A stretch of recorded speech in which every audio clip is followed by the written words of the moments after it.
Hello, everybody. We'll start in just 1 minute.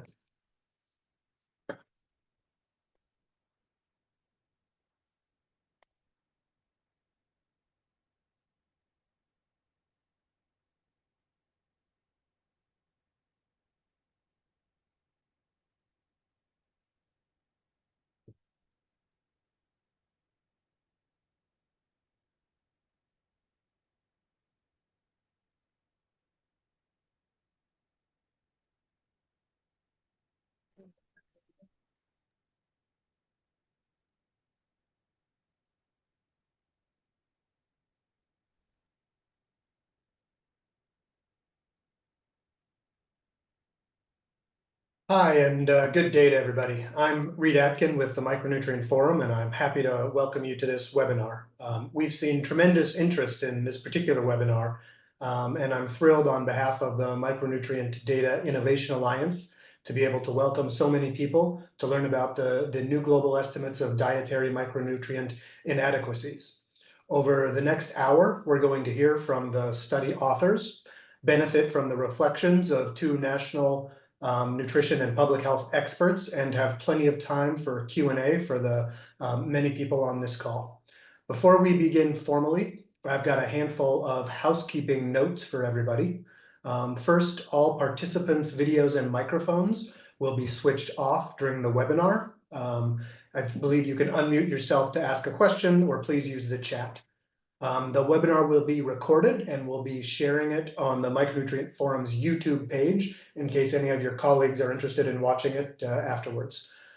Please ensure that you're logged into Zoom with your full name and affiliation so that these are visible to your colleagues who are joining us. You can rename yourself by clicking on the ellipsis in the right corner of the Zoom window. If you do have any technical issues, please use the chat feature to contact tech support, who's attending this call with us. And finally, please use the chat function on your screen to introduce yourself and to ask any questions of the speakers or panelists you might have.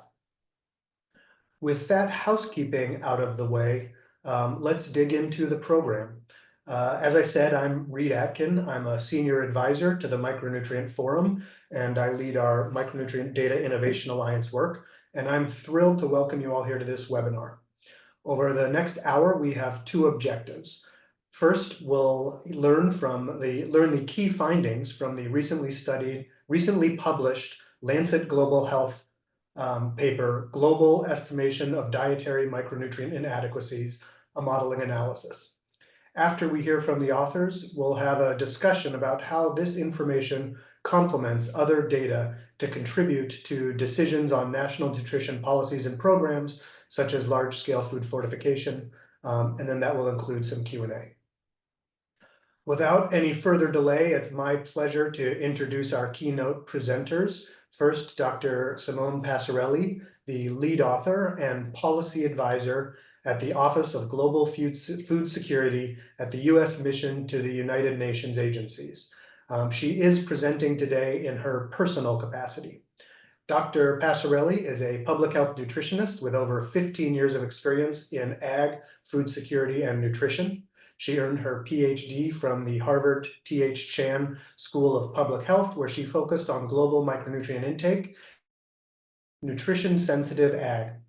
With degrees from Tufts and Cornell, she has conducted research in multiple countries and held positions with various international organizations, including IFPRI, PATH, CARE, and WFP. With her is Dr. Beal, a co-author of the paper and senior technical specialist at the Global Alliance for Improved Nutrition, or GAIN. Dr. Beal is a global nutrition and food system scientist dedicated to achieving healthy and sustainable diets for all. As a senior technical specialist at GAIN, he is responsible for the strategic, technical, and management leadership of the knowledge leadership subunit supporting food system data and analytics. His research examines dietary patterns and their impact on human health and the environment, and we're very grateful that he was able to join us today despite battling a little bit of an illness, so we appreciate that, Ty. So with that, I'll hand it over to Drs. Passarelli and Beal.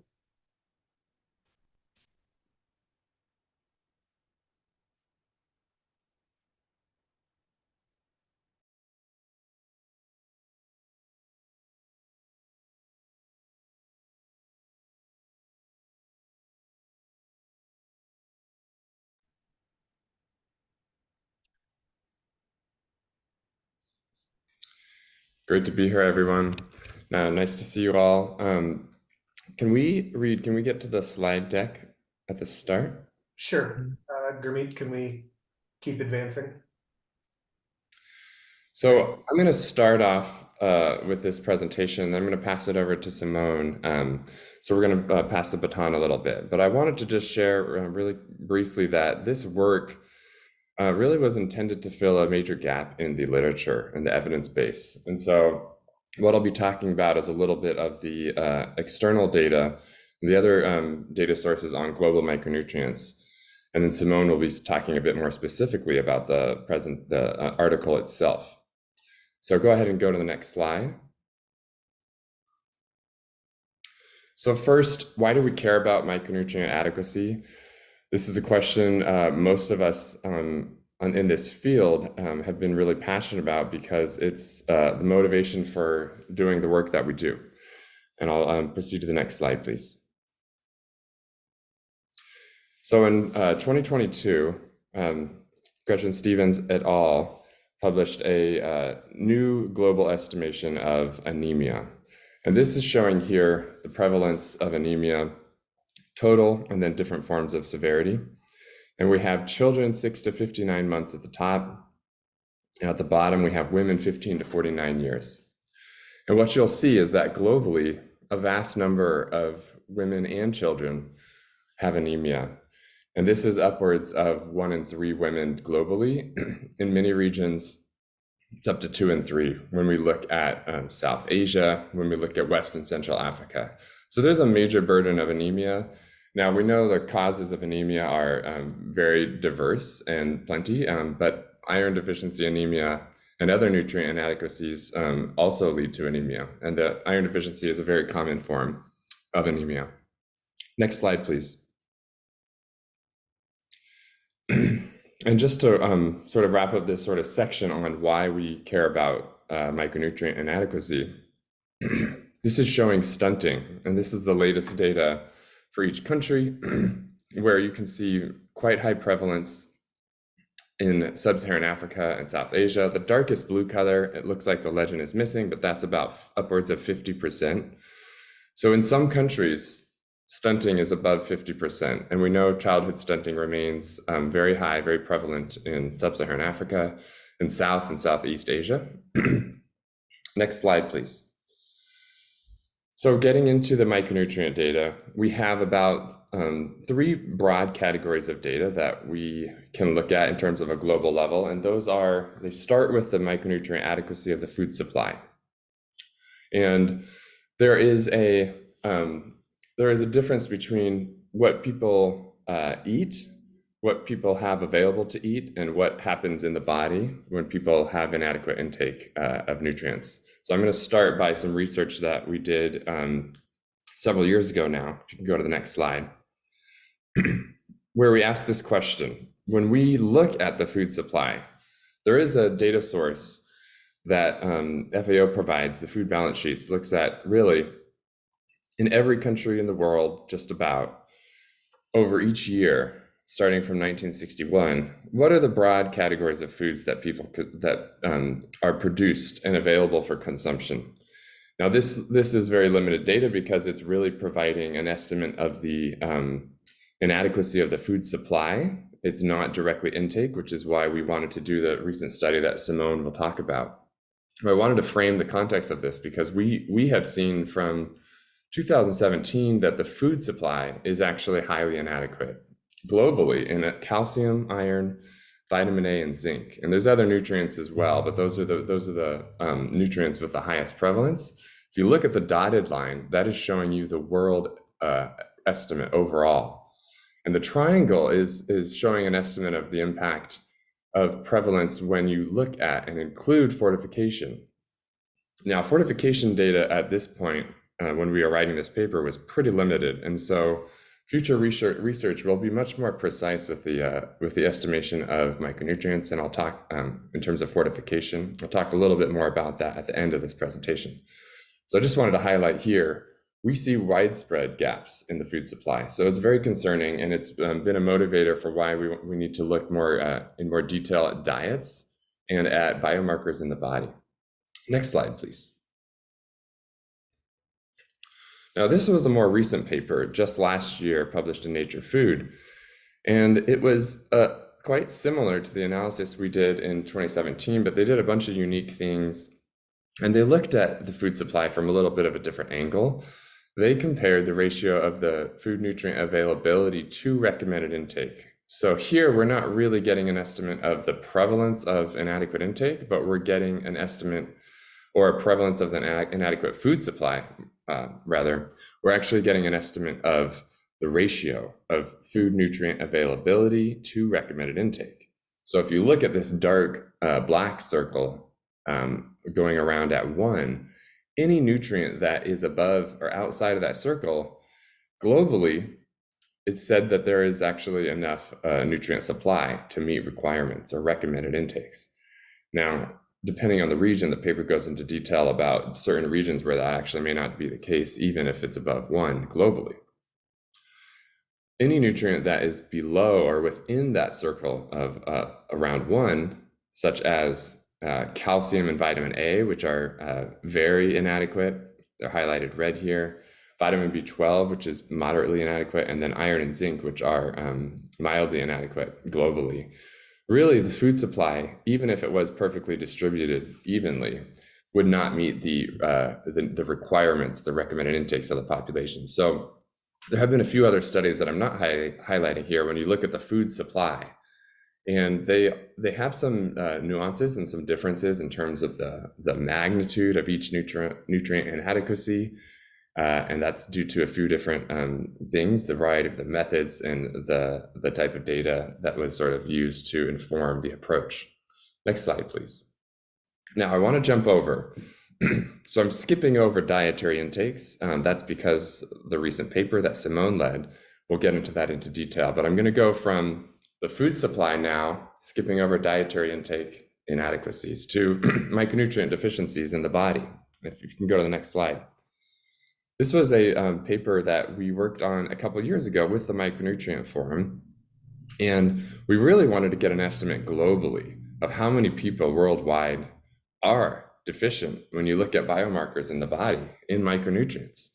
And we intended to be able to do this for the total population, but we quickly realized that the data to do so was very scarce. And we weren't able to actually calculate or estimate a very robust estimate for the global population, including males and females of all ages. And so what we did is that we compiled data for children 6 to 59 months and women of reproductive age.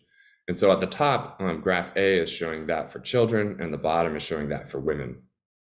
Now you'll notice that there's only a small amount of countries here, and that's because there is very limited data in terms of biomarkers that actually covers the prevalence of deficiency for several micronutrients among the same individuals.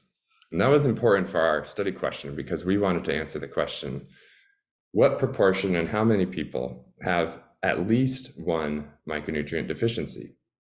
And if you don't have data on multiple individuals, you can't answer that. And so what we see here is very high prevalence in many countries. For children, India, Cameroon, Cambodia are all at about 80% when you look at least 1 or 2 or more deficiencies. For women, it's even higher. We see up to 90% for Pakistan, Bangladesh, India, Cameroon. When we look worldwide, we see actually vast deficiencies. And so this was really raising a lot of concern. 1 in 2 children and 2 in 3 women worldwide, when we look across countries of all incomes, are deficient in 1 or more micronutrients. Now, if you look at the gray bar, you can see this is 2 or more deficiencies. So we start to see multiple deficiencies, which increase morbidity and mortality risk and other consequences. And so we see in children upwards of 40% have at least 2. And on the bottom, we see about 70% in Pakistan, at least 2. And it's very important to note that there are 29 essential micronutrients, and we only have data for a very small subset of that. And so if we were to look at the data on all micronutrients worldwide, we would probably see a higher burden than we see here. So these two different data sources really pointed us to the concern of the magnitude of the public health significance of micronutrients, and these being inadequate in the food supply and showing up as deficiencies in the human body. What we didn't really have a good understanding of, because there is limited dietary intake data worldwide, is what are the prevalences of inadequate intakes when we look across countries. And so that's what Simone's going to talk about next. Great. Thank you so much, Ty, for that introduction. And thank you everyone for joining and for your interest in this paper. My name is Simone Passarelli, and today I'll be presenting in my personal capacity. I began this work when I was still at the Harvard School of Public Health in the nutrition department. Next slide, please. So as Ty noted, there have been a lot of methodological advances in this area, and he really presented what was the best data we had to date on this topic of nutrient availability and intake and deficiency. So there was still a really major gap that we wanted to fill, and we wanted to build on this knowledge base and look at how many people actually consume inadequate amounts of micronutrients from food globally. And we didn't have great data on this. To our knowledge, this paper is the first example, especially at a global scale, that looks at micronutrient intake inadequacies based on diets, especially looking at subpopulations by age and sex, and especially for so many micronutrients. So today I'll be presenting some results and implications from our recent paper published in the Lancet Global Health. And I'd like to take a moment to acknowledge my co-authors. Chris Free is my co-first author on this paper, as well as Alon Chapone, Ty Beal, who's here with us today, Carolina Batiste, and Chris Golden. Next slide, please. So how did we go about this analysis? We built on some of the great work done at the Global Dietary database. It's an excellent resource if you're not familiar with it, based at Tufts Friedman School, my alma mater, so happy to give a shout out there. And it compiles individual level survey data from around the world for about 18 micronutrients. It disaggregates it by age, sex, and other factors. It models intake at the national level for 185 countries, with the most recent model being from 2018. So you can go on their website, check it out. It's an excellent resource.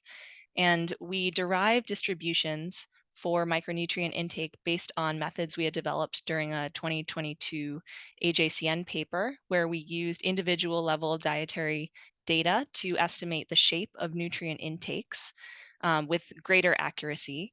And we estimated these distributions, these intake distributions, for a number of nutrients for every country in the GDD and for every age sex group. We shifted the distributions, the intake distributions we derived around the median nutrient intake from the GDD, and we accounted for bioavailability of iron and zinc. And then we derived the requirement distributions based on the harmonized average requirements developed by Allen et al., which is another great resource from their paper. And using the probability method, we then calculated what is the percent of a population experiencing inadequate intakes. And we did that for 15 micronutrients across 17 age groups separately for men and women. And all of our code is available on GitHub. It's all publicly available and very well documented. So we encourage you to build on our work as well, and pick up where we left off, improve upon our methods, please. And yeah, check out, also, I'll have you check out this Shiny Web app, if you could click on that, please. So is this the slide or the web app? There we go. So there, you can follow that link, and I think they'll paste it in the chat. And then you can browse some of the findings from the paper. You can, at the top, you can explore by nutrient, or you can explore by country.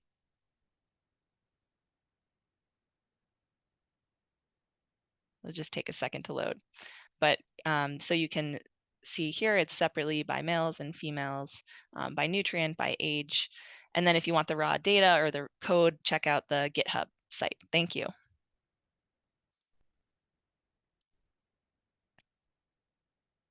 You can go back to the slides, please. You can skip over this slide. This is just some screenshots from the Shiny app. So what were our primary findings? So this just shows about 12 of the nutrients, but what we found was over 5 billion people are not consuming enough iodine, vitamin E, calcium, or iron. And I'll stress this is for non-fortified foods, so from the diet without fortification or supplementation. So that's 2/3 of the global population, which is pretty striking finding. But of course, taking into account that this is not deficiency, right? This is intake from those non-fortified foods. It doesn't account for supplementation. So even though we found that over 5 billion people don't consume enough iodine, we know that about 90% of the world's salt is iodized. So we would expect that to be pretty different from reality. That's the most extreme example. Supplementation and fortification coverage is much lower for other nutrients. So we would expect them, depending on the context and the population, to be a bit closer to these estimates. Next slide, please.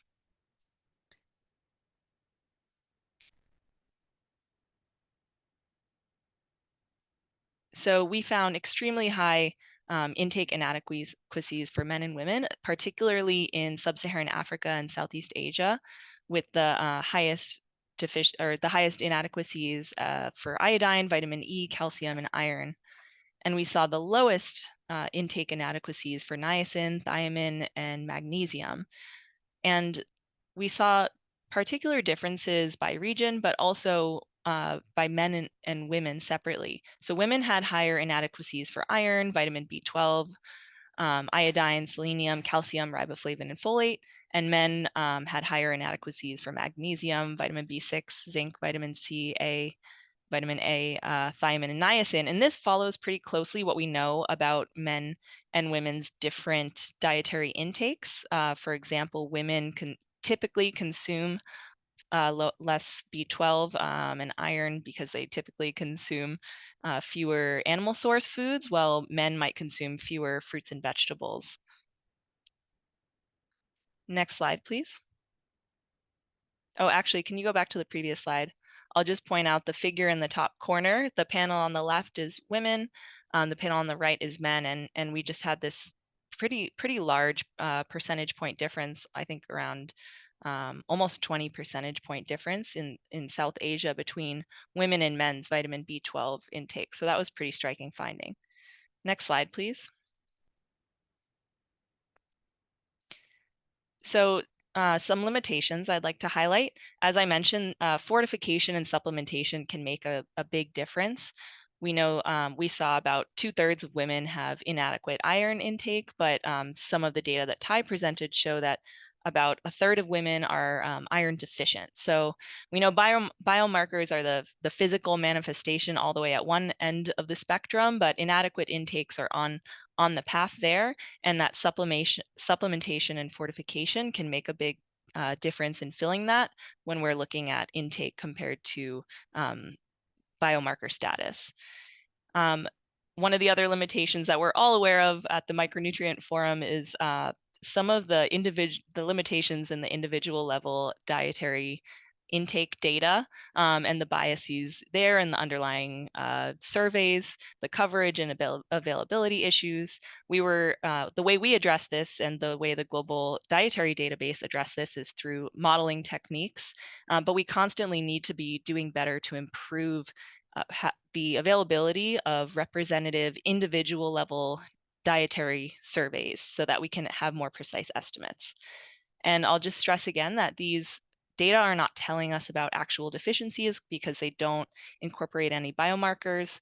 But they can tell us kind of what's happening upstream in non-fortified foods where dietary sources are lacking in certain populations by age and sex. So that can help us to look at where we need to do further investigation and assess what the needs are and assess what kind of interventions are going to be most effective to improve diets, to bring in fortification or supplementation efforts, and to compare what's going to be most effective across those types of interventions. Thank you. That's all from me. I'll turn it back over to Ty, and I'm really looking forward to hearing from the panelists. Thanks, Simone. And while we're waiting for the next slide, I just wanted to share that we, as Simone said, and I think there was already a question in the chat, how do we know these are accurate based on the modeling data? I think the reality is we don't know exactly how accurate these are. We don't have the ability to capture the full uncertainty in the estimates, and that's, I think, a major limitation. I would encourage future research to really look at the different data sources and estimates of dietary intake when modeling. And so there is the Global Dietary Database, which is published in open access, and then the Global Burden of Disease team at the Institute for Health Metrics and Evaluation at the University of Washington also has data and estimates. And so I know that they have been in discussion too with the Global Dietary Database team, and I think really efforts to harmonize the methods and to really understand what are driving some of the differences in estimates when you look at different modeling approaches and different data sources. So I just wanted to highlight that. So this should hopefully be of interest to others too. I think we had a lot of questions around what is the role of fortification in this? Simone mentioned that as a limitation. We don't necessarily know exactly what fortification is contributing to the dietary intakes of individuals. We're looking at intrinsic nutritional value in foods, as Simone said. And so what we're in the process of doing now as a follow-up study is to really assess the impact of fortification on adequacy when we look at this same data set. And so we're trying to model and really get a good estimate of the current programs and compliance, so we can estimate, currently what are the prevalences of inadequate intakes when we include fortification. And then we're modeling several different scenarios of different sort of ways of looking at the standards and the compliance. And so we will have an estimate, in the future where we can actually model and say what would the prevalence of an adequate intake for these different nutrients be if we did X, Y, or Z in terms of scenarios.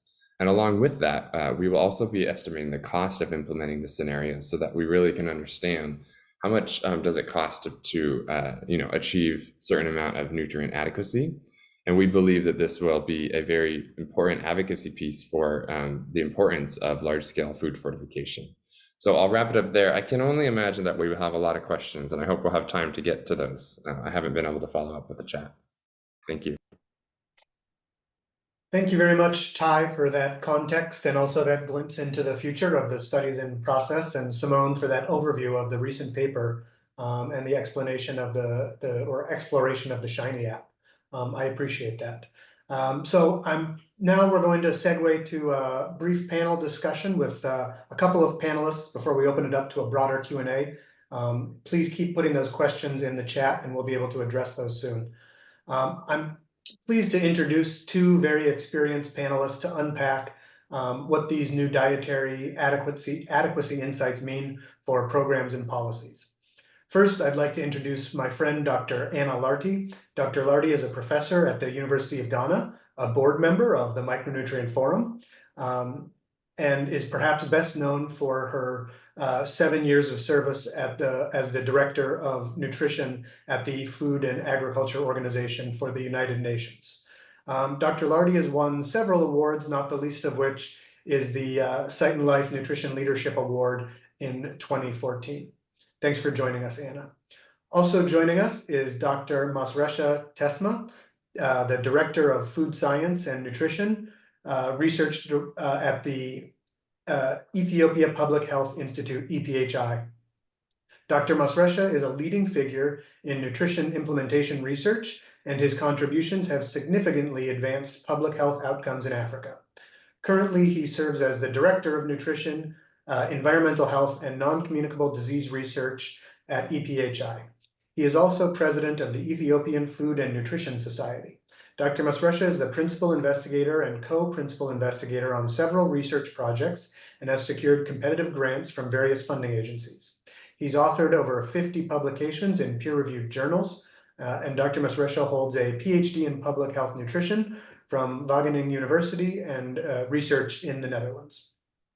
Thank you both for joining us. I'll start with a question, unfortunately, Dr. Germaina Lena was not able to join us. Well, we won't be able to benefit from her insights, but pleased to have Masresha and Anna with us. Masresha, I'll start with you. The study indicated a high prevalence of inadequate intake for calcium, niacin, riboflavin, vitamin E, and iodine in Ethiopia for most age groups for men and women. How can these estimates from the study be used to inform policy and program decisions in Ethiopia to reduce that micronutrient intake gap? Yeah, thank you so much, Reid, and thank you, the presenter, and congratulations also for the excellent work.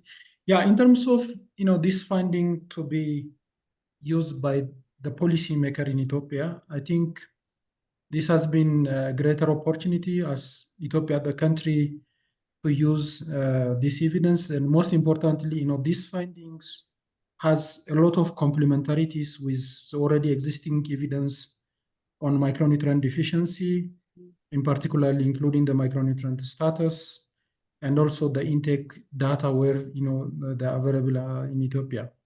So I think with this evidence, I see the first thing is there are certain nutrients which has not been widely studied in the local context, which we understood that these are also considered as a public health problem. And apart from that, also, it would have a greater energy for the government of Ethiopia, having, in reputable journal with, global data where, the country problem are clearly stated. And this would also, I think, something which is kind of encouraging for the government to work and in order to reduce this problem. And most importantly, there has been currently several initiatives, and some are already ongoing, and some are already in the process with greater progress and good achievement. So I think with that, it has an opportunity where Ethiopian problems expressed well with us, with other data and complementarities with the existing evidence. And also, I think the solution that work in some other countries likely also work in Ethiopia. And I think this is a way that we can come in with this data and help to the government, and most importantly, for the implementers. Yeah. Masresha, what data, you talk about using complementary data. What other data would you combine with this new information? Yeah, I think one of the data we have is we have the biomarker data. We have 2 rounds of biomarker data. The first data around 2015, we have the first micronutrient survey. And then we have also recently the micronutrient data, which includes most of the nutrient that was presented by the lead author on this paper. So I think it's confirming that, the nutrient inadequacy has complementarity with the status, with the biomarker. So I think with this data, we can, clearly indicate this has been a major public health problem and we need to work in. And, the government of Ethiopia now is highly committed in terms of implementing those evidence-based intervention, including large-scale food fortification and other innovative intervention. Thank you, Masresha. That's a great point about the government being bought in on this. And I think that's maybe a good segue to ask Dr. Lartey a question. Anna, Ghana is one of the few African nations on track to meet the World Health Assembly targets in stunting reduction. Can you describe Ghana's approach to data-informed decision-making and how this has contributed to the success of its nutrition program and policies? Yeah, sure. Thank you very much, Reid, for having me on this program. And I congratulate the authors, Passarelli and Beal, and the rest of the authors for this great, great paper. Yes, indeed, when it comes to stunting, Ghana has made some progress, but we have not got to where we really want to be. We want to be under 10%. At the moment, we are less than 20%. So there's still a lot of work to be done. Now, I would say that a lot of Ghana's intervention programs for nutrition are data-based and data-informed. And I'd like to just give you a few examples.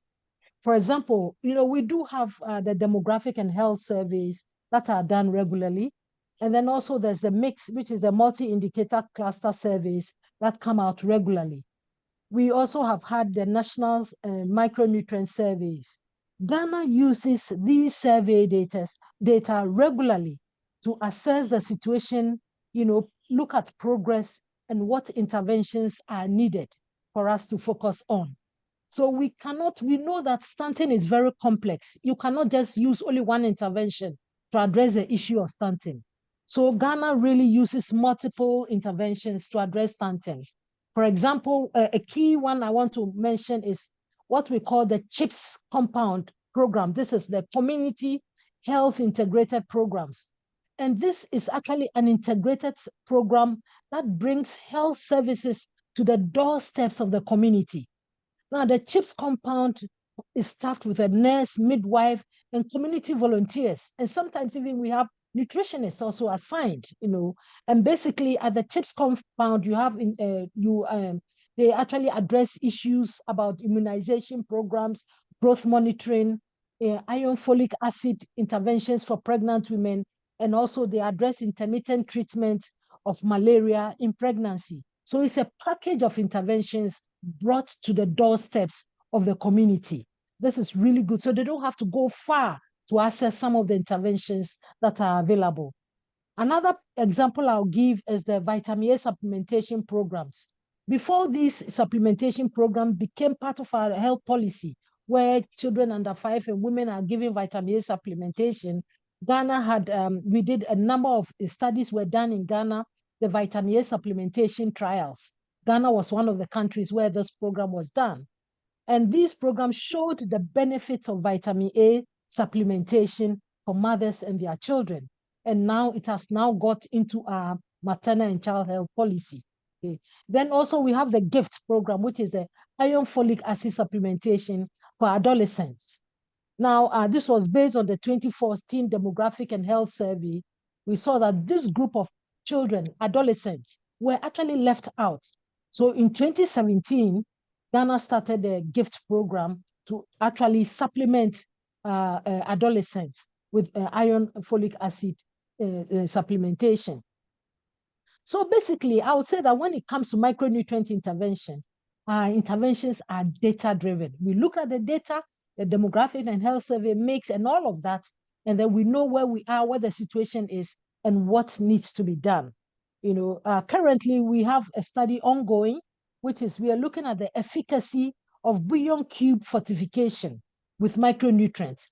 We are at the experimental stage. Okay, this is at the experimental stage. Depending on the outcome, if we find it to be efficacious and effective, I'm sure that it won't take long, and this will also be one of the interventions to address the micronutrient deficiency situations in Ghana. So I think the data we have found from this paper would actually, help us to determine whether the interventions we are currently using, is addressing the issues we are finding in this paper. So I think I'll stop here and then take any other questions later. Thank you very much for this opportunity. Yeah, thank you, Anna. I think that's interesting, talking about a suite of data needed to inform a suite of interventions to address the functional outcome of stunting. Very insightful. Masresha, can you provide, as Anna did, are there any examples of how government leaders in Ethiopia have informed innovative inventions using data? Yeah, no, I think there are several examples which I can, talk on this one just briefly. For example, the current Ethiopian large-scale mandatory food fortification was largely, decided by evidence. As I told you, we had our first national food consumption survey around 2013, and then follow-up micronutrient survey. So based on that nutrient, the government understood, okay, these are the key micronutrient deficiencies, and they asked the key expert, including the Ethiopian expert, international expert, and then the recommendation is, one of the recommendation is, the large-scale food fortification is cost-effective and also effective in many countries. So with that, this decision, the national food fortification action plan for 5-10 years coming, and following that also there was voluntary food fortification for a few years. And now recently we have also a mandatory food fortification and both on edible oil and wheat flour. So I think this is largely, driven and supported by the evidence. Apart from this, also, Ethiopia is one of the best country in terms of achieving, universal salt iodization coverage. We are almost achieved, almost 100%. And before that, we are one of the country who higher burden of goiter in the clinical sign of iodine deficiency.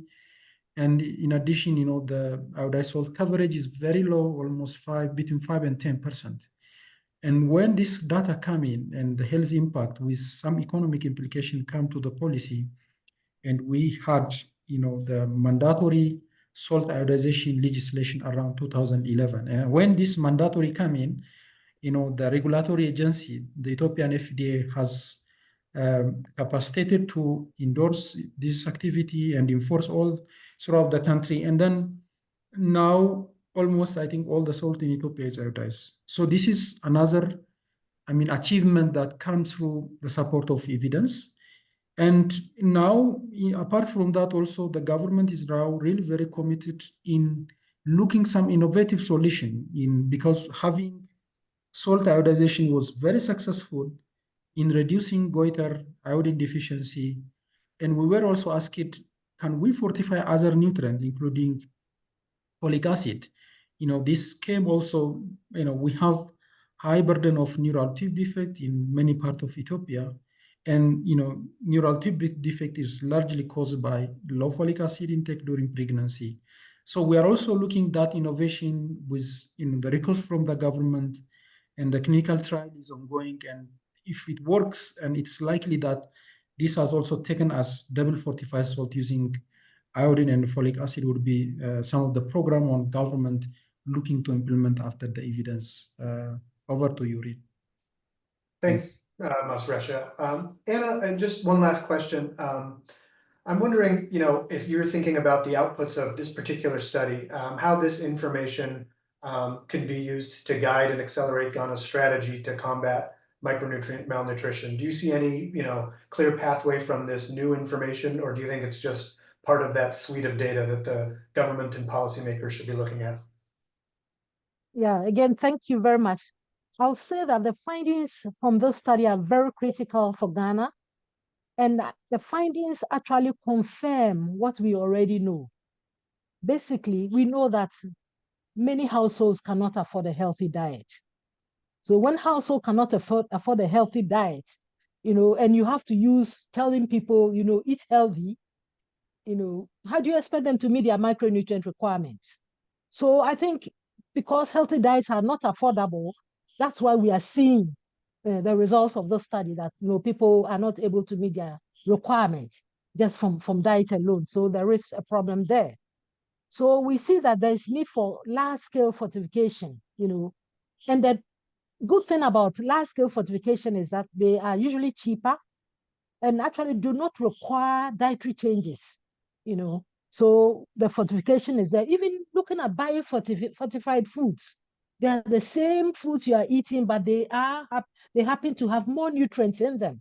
So again, it doesn't require dietary changes. So the approach, we can continue to help households to eat healthy, support them to eat healthy, but in the midst of poverty, we have to also complement healthy diets that people cannot afford. We have to complement it with other alternatives that are cheaper. And that's why large-scale fortification must be looked into.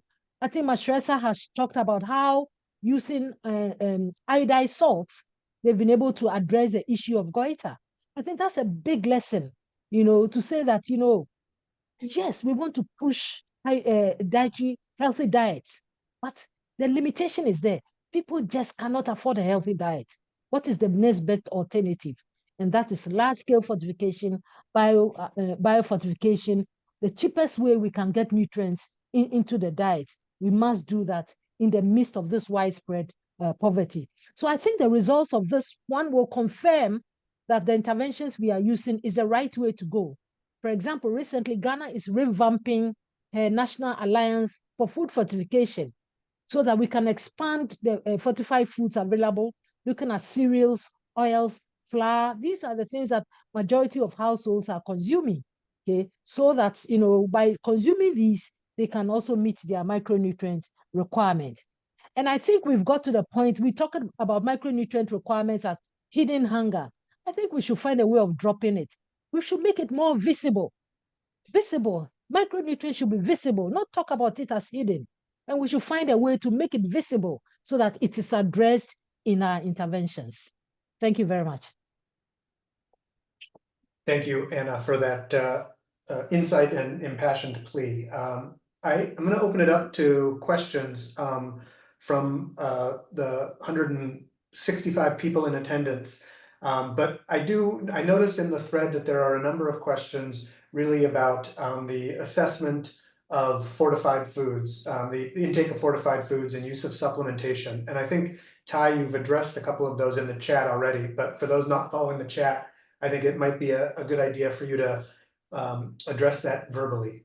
So Ty, I'm wondering, the specific question I have is, was there a barrier in the data that has thus far precluded you from assessing the impact of fortification? Or is it just a choice you made in this first study and we'll do it later? And then any, technical or data hurdles moving forward as you're going into that work? Yeah, we would have loved to include fortification in this paper, but we realize that it requires quite a bit of work. And so that's why it's a whole separate paper now that we're looking into that. Unfortunately, in the food composition data that the Global Dietary Database used, we do not have estimates of fortification, and those are not separated out. From my understanding, Simone, you can correct me if I'm wrong, they were mostly almost entirely non-fortified foods were used in their food composition. And so that's why these estimates really reflect intrinsic nutrient intake from intrinsic nutrients within foods. The process to estimate, the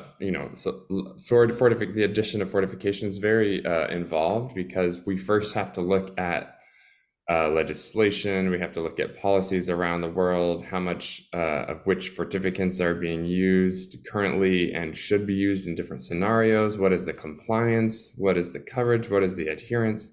There's a lot of data points, and a lot of these are unknown and very scarce data points, and so we're having to model and impute data and make some various assumptions to understand that. And as somebody else in the chat pointed out, it's not like we have the ability for all around the world to be able to know exactly the amount of fortified foods people are eating, right? But we're making estimates based on assumptions. So our assumptions can be, what is the compliance and the policies and the coverage at different levels, whether that's regional or at some places at the national level where we have the data, and then we'll be estimating this sort of. It doesn't end there, because we have to sort of match that. We have to understand, well, what are the foods that are available for consumption? Unfortunately, we can't use the Global Dietary Database to match that data. It's not at the right level. So what we're having to use is FAO food balance sheet foods. And then we have the issue of those are not consumption data. And so we have to estimate, well, how do we adjust these food supplies for what the energy expenditure is in the population? So there's just various steps along the way. So we are in the process of doing that. And I think we will probably be finishing up that analysis in the next couple months by the end of the year. And so hopefully sometime next year, we will see the results from that. And I know it's it's a really important topic. What I expect is that current fortification legislation will have a significant impact on several of these nutrients, and some of the scaled up policy scenarios that we're modeling will probably have quite a substantial contribution. So stay tuned. Thanks, Ty. I just have to point out that our organization, the Micronutrient Forum and GAIN, of course, collaborate on the Global Fortification Data Exchange, which is making at least some headway into collecting that data, the earlier set of data you described, such as legislation, fortificants levels. And so I think the community is doing an increasingly good job of trying to collect and aggregate that data, so that work like yours and Simone's can include it in the analysis. Simone, any other thoughts on the inclusion or exclusion of fortification in these results? I know we've talked a lot about salt iodization. I think somebody in the thread asked, what other nutrients or what nutrients would be most impacted, and how we think that 5 billion number might be impacted by the inclusion of fortification. Yeah, good question. So yeah, I think salt would be the most impacted, then maybe followed by iron and vitamin A, which we know there are large scale efforts at supplementation. I think we said in the paper it was nearly a third of pregnant women at some point in their pregnancy have iron supplement. But that's going to vary based on where a woman is, and if she happens to be pregnant and outside of her pregnancy, she might not be consuming enough iron. So it's very variable depending on the context and depending on the if there's mandatory fortification. So yeah, it'll really vary based on the country, how much the difference would be. And Great. I'll just add one other thing to build off of what Ty said, and why I think his follow-up paper is going to be so critical. As he said, it's very uneven around the world, how much fortification makes a difference. But I think as Anna underscored, our approach, even though we weren't able to include fortification and supplementation, actually has the benefit of being able to show that gap that needs to be filled. So that gap that can be filled by whether it's fortification, whether it's supplementation, whether it's a dietary intervention. So I think it's one of the benefits actually of being able to look at it separately, is that then countries can look at the intake from raw food, the intrinsic amount of micronutrients, and say, what is the best strategy for our population? Like in the context of poverty, what's going to be most cost effective, and how can we, alongside fortification and supplementation efforts, continue to ensure people can gradually start to be able to afford access to all those fruits and vegetables as well, and micronutrient rich foods. Thanks, Simone. I see another interesting thread in the chat. Anna, do you want to pose this question about agricultural practices? Yes, I posed that question, yeah. And so the question is, how are current ag practices sort of depleting the intrinsic micronutrient value of the crops that are being eaten? That's right. I think that we shouldn't lose sight of this. We have agroecological farming practices. And I don't know, I mean, this is something that must be looked at. How are our farming practices now really contributing to the depletion of micronutrients in our foods? I think it's a good question to really address and should not be overlooked. I think I can just speak to that a little bit. So I have looked at some data for agricultural practices, and I think that does make a difference. I think we have very limited data on that that's robustly done. I think when you look at the literature on, for example, regenerative type agriculture, there are some studies that have shown the soil health and the way that foods are produced does impact their nutrient content, but we don't know a lot about that at a global level, and which types of practices and where does that have the biggest influence. We know at the same time that crop breeding historically has been focused on trying to make food sweeter, taste better, higher yields. And unfortunately, this had unintended consequences of reducing the nutrient density of our food supply. And when you look at wild relatives or existing wild crops, which many herbs, for example, are still very close to their wild ancestors, they have much higher nutrient densities than the modern varieties today. Thankfully, biofortification is now starting to reverse that and focus intentionally on increasing the nutrient content, bioavailability, and resilience of crops. And so we are starting to see, now we have capability to use crop breeding for our benefit for nutrition, to not just make higher yield or tastier food, but to make food that also has higher nutrient value. The last thing I was going to say is that climate change is also having a really significant negative impact. The increased CO2 in the atmosphere is reducing the density of minerals like iron and zinc and even protein, to where we're going to face continued and increased challenges in achieving micronutrient adequacy. And so I think this is why it's so important now, really, we're not just addressing the inadequacies we see today, we're addressing this is going to be a bigger challenge for some of the hardest micronutrients, including iron and zinc, in the future as the climate continues to warm. That's a great insights, Ty. I agree with those. The challenges are getting worse as we move forward. And I think there's some good chat going on about other factors here, including over-fertilization and ag practices. One question I sort of want to change the conversation for a second and ask about how do we actualize this data that you, Ty and Simone, have developed? How can countries with high nutrient gaps utilize these findings to advocate for more investments in micronutrient interventions? I think we've heard a little bit of this from Anna and Masresha, but I'm wondering if they have any additional insights for the national stakeholders in the audience about how to frame this information on dietary intake and how to use it to, I think, as Simone said, this creates sort of the base case for a fortification program once you have that gap. Any insights, Masresha or Anna, on how to effectively, how your colleagues can effectively use this data to advocate for more policies and programs?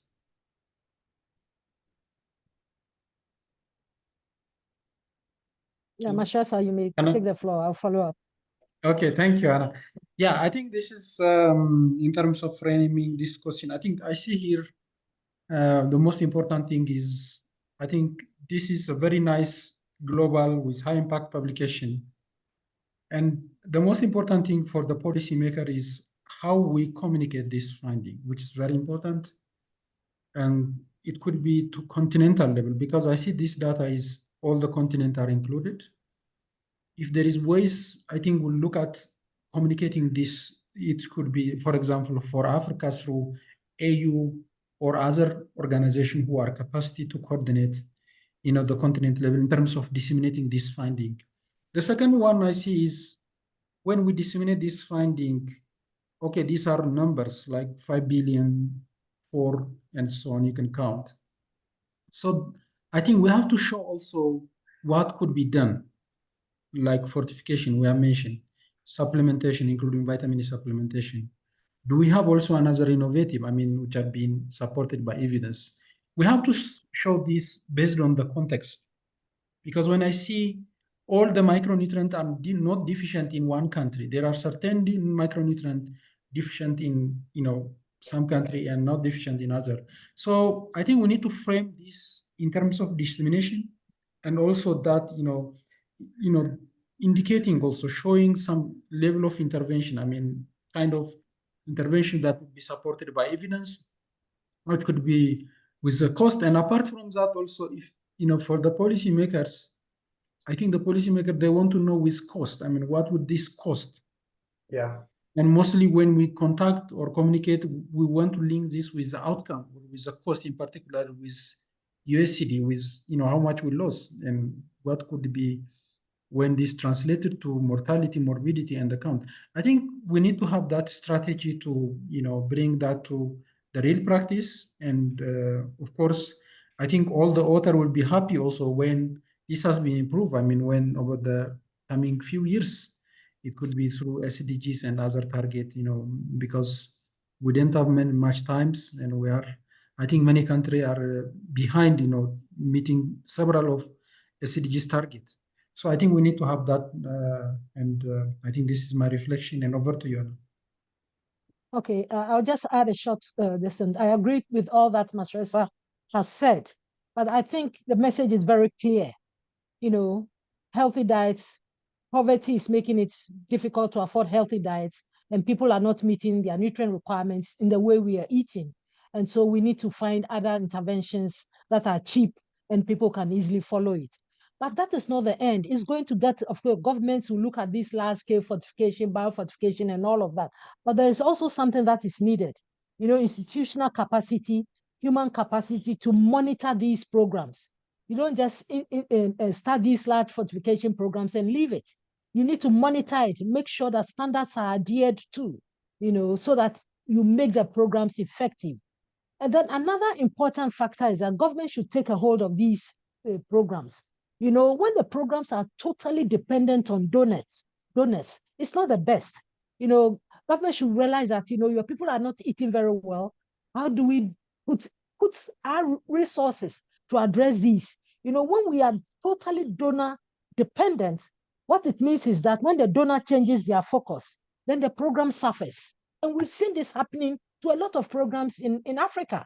The donor decides that now I'm not going to fund this particular program, and then the program comes to an end. So I think this data should let government know, take a hold of your own programs, because the impact for your economic development. When people eat well, it's affecting their outputs. There's a lot of benefits. Let's take hold of it. So whether with donor funding or not, governments or countries can still support these programs. This is what I have to say. Thank you very much. Yeah, thank you, Dr. Lartey. So that brings us to the bottom of the hour. I'm really gratified by the robust conversation in the text, the questions that the audience had, and the dialogue we've had here today. So I want to thank Masresha and Anna for joining us. And as Anna said, the hidden hunger, we should make it more visible. And so I want to thank and congratulate Drs. Beal and Passarelli for doing just that by undertaking this work and publishing it. I think it's so important that we understand the deficiency, inadequate intake all throughout the process and come up with solutions to address it specifically and with evidence. And I, again, appreciate and applaud that work you've done.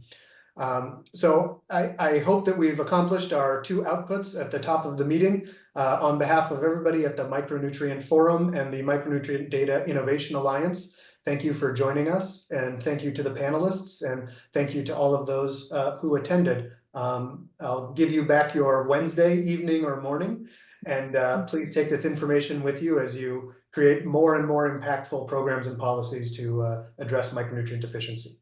Thank you, everybody. Thank you. Okay, bye-bye. Thank you so much.